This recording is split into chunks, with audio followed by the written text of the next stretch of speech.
Sir आज एक encounter हुआ है, क्या कुछ?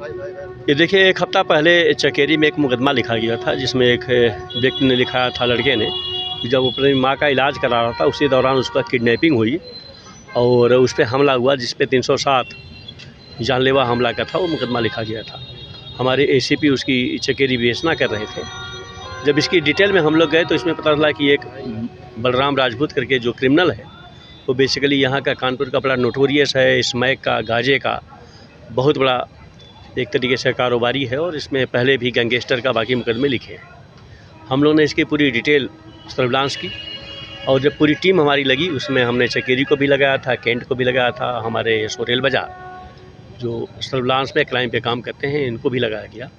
तो उसके मूवमेंट की सूचना मिल रही थी और चूँकि वो किडनैपिंग में जिसको उन्होंने मारा पीटा था उसकी हालत ख़राब थी, वो हाईलाइट में एडमिट था और उसकी माँ ने डिटेल उसके बारे में बताया था कि इसने किया था। हमारी टीम पूरी लगी रही। चूँकि ये मामला स्मैक का था, गांजे का था, तो जैसा कि आप सभी लोग जानते हैं कि हमारे पुलिस कमिश्नर कानपुर सर का विशेष अभियान है कि जो भी ऑपरेशन सुदर्शन के तहत इस तरीके के एनडीपीएस में लगे उन पर सख्त कार्रवाई की जाए।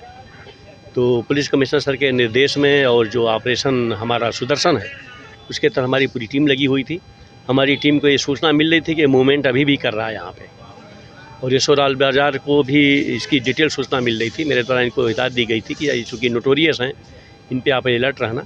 इन्होंने जब इनको इंटरसेप्ट किया तो इनके ऊपर इनके फायरिंग हुई और चूँकि ये जैकेट पहने हुए थे तो बुलेट प्रूफ जैकेट पे गोली लगी और फाइनली ये बचे और जब इन्होंने जवाबी कार्रवाई की तो उसको गोली लगी है, उसको हॉस्पिटल एडमिट किया गया है। इस पे 25 से ज़्यादा मुकदमे आज की डेट में दर्ज हैं और स्मैक और गांजे का ये बहुत बड़ा सप्लायर है, हिस्ट्रीशीटर है, गुंडा है, गैंगस्टर है। तो इस पे हमारी रेल बाजार पुलिस ने कार्रवाई करी। सर कितने लोग थे जब ये अकेले था और इस पे पिस्टल थी, एक होता है ना तमंचा, इस पे पिस्टल थी। इसने जब फायरिंग करी तो पुलिस उसमें लगी हुई थी, पुलिस अलर्ट हुई और जब जवाबी फायरिंग की तो इसको गोली लगी। पुलिस ने कितनी फायरिंग करी? कितनी फायरिंग?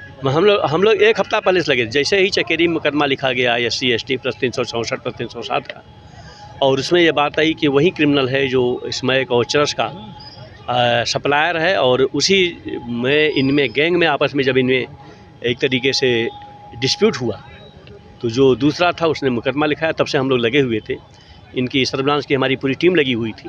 अब फाइनली जो है जब इसके मूवमेंट की सूचना मिली तो रेल बाजार SO जो हमारे हैं वो लगे हुए थे और फाइनली इसको धर दबोचा। इसके गिरोह का पता चला? अभी आपने देखा कि कल 10 किलो हम लोगों ने चरस पकड़ा है और उसमें STF भी लगी हुई थी।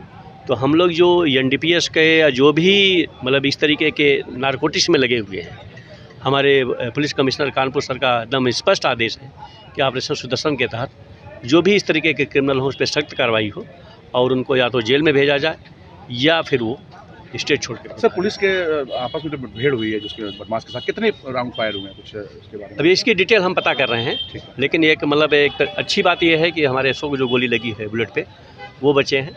हमारी टीम पूरी लगी हुई थी, वो बची हुई है।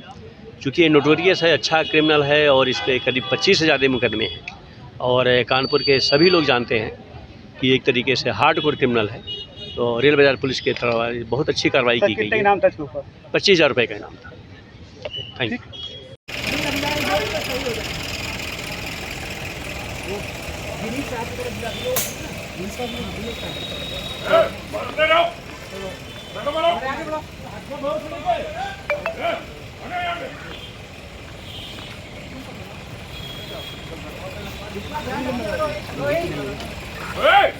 समझ में नहीं आ रहा।